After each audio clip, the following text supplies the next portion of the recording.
आवाज आ रही सबको? और आगे आ जाइए।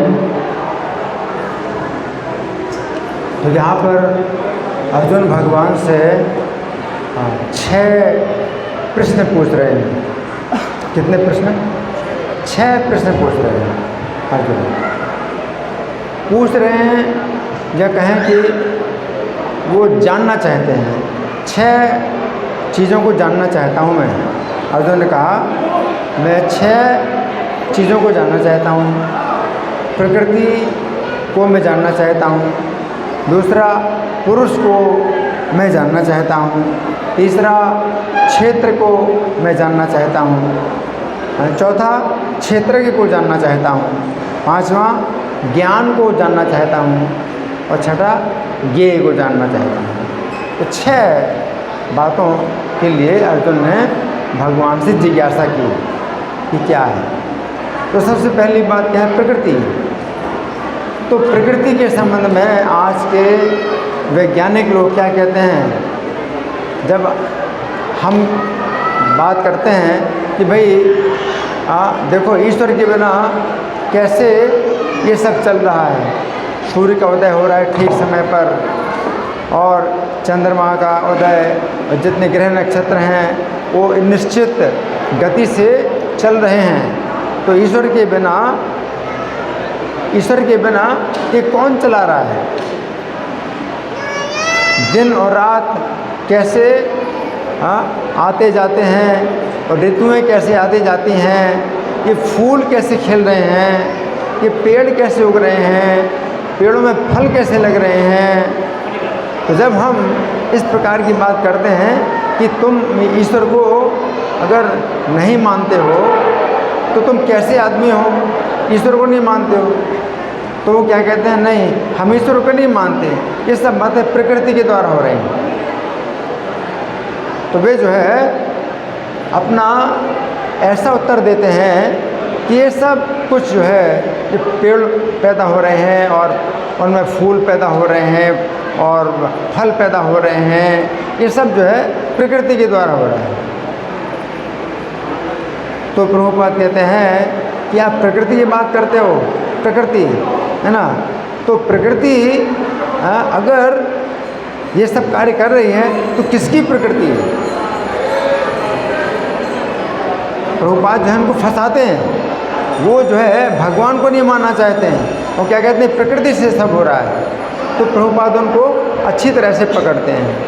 तुम प्रकृति की बात करते हो, प्रकृति हो रही है, प्रकृति सब कुछ कर रही है, ठीक है, प्रकृति सब कुछ कर रही है, लेकिन किसकी प्रकृति है? प्रकृति जो है नियंत्रित होती है, और कोई ना कोई पुरुष होगा जो प्रकृति को नियंत्रित कर रहा है। आप कैसे कह सकते हैं कि प्रकृति के द्वारा सब कुछ हो रहा है और प्रकृति के अलावा कोई पुरुष नहीं है? तो पुरुष के बिना प्रकृति का कोई अर्थ नहीं होता। जब तक कोई पुरुष ना हो जो कि उसको नियंत्रित करे, तब तक प्रकृति का कोई अर्थ नहीं है। तो उनका उत्तर होता है कि नहीं, ऐसा होता है। जैसे मशीन होती है तो ऑटोमेटिक मशीन होती है। अब देखो वो कैसी बातों का जाल बनाते हैं। क्या कहते हैं कि हाँ ठीक है, ये भौतिक प्रकृति सब कार्य कर रही है, अपने आप सब हो रहा है। तो ये उसी प्रकार से है जैसे कि कोई ऑटोमेटिक मशीन होती है। आजकल ऑटोमेटिक मशीनें होती हैं तो सब काम हो जाता है उसमें, है ना। ऑटोमेटिक मशीनों में तो इतना कि आटा आप डाल दो तो आटा को मार देगी, पानी मिला देगी और चपाती बना करके दे देगी, है ना। तो उनका कहना है कि भाई मशीन भी इसी प्रकार की है। तो प्रभुपाद उनको अच्छी तरह से पकड़ते हैं कि अगर ऐसी कोई मशीन है प्रकृति जो सब कुछ कर रही है, तो इस मशीन को चलाने वाला कौन है? कोई भी ऑटोमेटिक मशीन हो, लेकिन तो भी उसका कोई ऑपरेटर होता है, बटन दबाने वाला होता है। ऑटोमेटिक मशीन में भी जो है एक व्यक्ति चाहिए जो कि बटन दबाएगा। तो ऐसा नहीं हो सकता है कि ऑटोमेटिक मशीन अपने आप काम करे और कोई ऑपरेटर ना हो। तो इसलिए इस प्रकार से प्रकृति की अगर आप बात करते हैं और पुरुष की बात नहीं करते हैं तो कोई अर्थ नहीं, प्रकृति का कोई अर्थ नहीं है बिना पुरुष के। जैसे ऑटोमेटिक मशीन भी है तो किसने बनाई?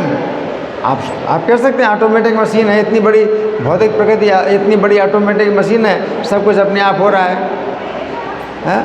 तो कोई भी ऑटोमेटिक मशीन बनती है तो किसी के पास तो दिमाग होगा जिसने कि ऑटोमेटिक मशीन बनाई है, और फिर उसको मेंटेन भी करना होता है, रिपेयर भी करना पड़ता है। तो फिर कैसे आप कहते हैं कि सब कुछ प्रकृति के द्वारा हो रहा है? कोई तो व्यक्ति होगा जो इसको मेंटेन करेगा, प्रकृति को मेंटेन करेगा, जिसने प्रकृति को बनाया और जो प्रकृति को नियंत्रित करता है। तो इसलिए अर्जुन जब पूछते प्रकृति को मैं जानना चाहता हूँ तो अर्जुन पूछते पुरुष को भी मैं जानना चाहता हूँ। अगर आप कहते हैं नहीं मैं तो प्रकृति को जानता हूँ और प्रकृति से ही सब कुछ हो रहा है, तो वो आदमी पागल है, सही दिमाग नहीं है कि प्रकृति के द्वारा सब कुछ हो रहा है। और वे लोग जो है ईश्वर को नहीं मानना चाहते हैं। क्यों? वैज्ञानिक, आज के जो वैज्ञानिक लोग हैं ये आसुरी स्वभाव के हैं जो कि ईश्वर को नहीं मानना चाहते। अगर ईश्वर को मानेंगे तो उनको ईश्वर के सामने झुकना पड़ेगा और ईश्वर के आदेशों का पालन करना पड़ेगा। तो चूँकि वे अपने ऊपर किसी का नियंत्रण नहीं चाहते हैं कि किसी का नियंत्रण हो, इसलिए ईश्वर को ना मानने के लिए शब्दों के जाल बनाते हैं कि प्रकृति के द्वारा सब कुछ हो रहा है। इसलिए यहाँ अर्जुन ने प्रकृति पुरुषम चैव, तो प्रकृति और पुरुष को मैं जानना चाहता हूँ, है ना। तो पुरुष का मतलब है जो प्रकृति के ऊपर नियंत्रण करे, है ना। फिर क्षेत्रम क्षेत्रज्ञ में विचार, क्षेत्र को मैं जानना चाहता हूँ। अर्जुन का क्षेत्र को मैं जानना चाहता हूँ, है ना। तो जो अर्जुन जिस समय वनवास में थे तो उस समय उनके संपर्क में बहुत से ऋषि मुनि होते थे, क्योंकि युधिष्ठिर महाराज को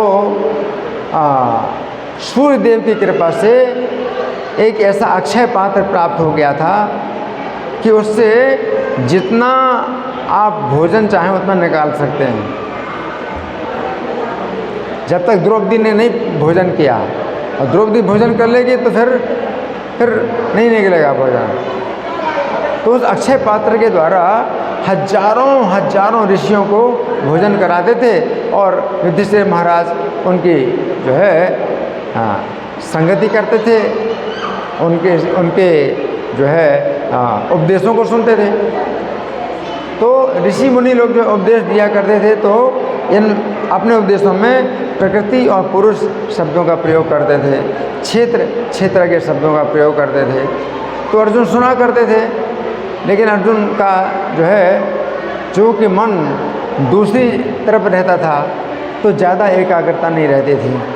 तो अर्जुन को इतना ही समझ में आया कि कुछ प्रकृति और पुरुष की चर्चा हो रही है, क्षेत्र की चर्चा हो रही है। लेकिन अब युद्ध भूमि में भगवान जब अर्जुन को उपदेश देते हैं तो अर्जुन को अब लगता है, याद आ रहा है कि मैं बहुत बातें ऐसी सुना करता था, प्रकृति, पुरुष, क्षेत्रज्ञ, है ना। तो मैं जो है भगवान से पूछ लूँ। तो भगवान से जो है अब अर्जुन ये पूछ रहे हैं। तो क्षेत्र का मतलब शरीर और क्षेत्रज्ञ का मतलब जीवात्मा। तो ये भौतिक संसार में जो हमें शरीर मिलता है तो ये जो है अलग होता है और जीवात्मा अलग होता है। तो ये भौतिक संसार में है। लेकिन आध्यात्मिक जगत में क्या होता है, जो शरीर और जीवात्मा में कोई अंतर नहीं होता है। आध्यात्मिक जगत में जीवात्मा और शरीर में कोई अंतर नहीं होता है ना। लेकिन ये जो भौतिक जगत है इसमें जीवात्मा को जो है शरीर में आना पड़ता है और शरीर से उसको निकलना पड़ता है और शरीर में रहने का कष्ट भोगना पड़ता है। शरीर एक बंधन है ना। तो वो उसी प्रकार से बंधन है, जैसे कि मनुष्य को कोई ज़मीन मिल जाए और कहा जाए कि तुम इसमें पैदावार करो, है ना। किसी मनुष्य को ज़मीन मिल जाए और उससे कहा जाए तुम इसमें पैदावार करो, और जो भी पैदावार होगी वो सब तुमको खाना पड़ेगा, है ना। तो कितना कष्ट होगा, है ना।